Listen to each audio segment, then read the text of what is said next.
মাত্র ২০ রান দিয়ে নিলেন ৫ উইকেট। পিএসএলে প্রথম ম্যাচে বল হাতে কেমন বোলিং করলেন মেহেদী হাসান মিরাজ।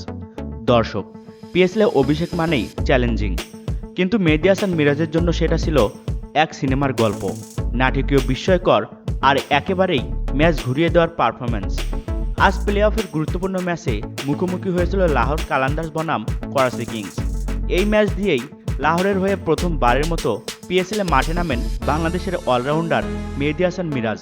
ব্যাট হাতে তাণ্ডবের পর বল হাতে নেমে দেখালেন ভয়ঙ্কর রূপ। ইনিংসের অষ্টম ওভারে প্রথমবারের মতো আক্রমণে আসেন মেহেদী হাসান মিরাজ।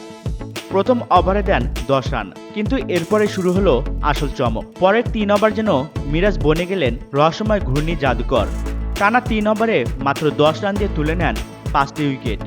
তার অফ স্পিন, টার্ন ভেরিয়েশন সবকিছুতেই ছিল নিখুঁত পরিকল্পনা।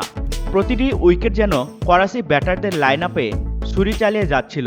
কেউ বুঝতেই পারেনি কখন বল ঘুরবে, কখন বল সোজা যাবে। মিরাজের এক একটি ডেলিভারি যেন অন্য ব্যাটসম্যানদের কানে বাজছিল শকুনের ডাক। অভিষেক ম্যাচে এত বড় বোলিং শো তো শুধু দক্ষতায় নয়, আত্মবিশ্বাসের প্রতিচ্ছবি। তো দর্শক, অভিষেক ম্যাচে মিরাজের এমন পারফরম্যান্স আপনারা কিভাবে দেখছেন অবশ্যই কমেন্ট করে জানাবেন।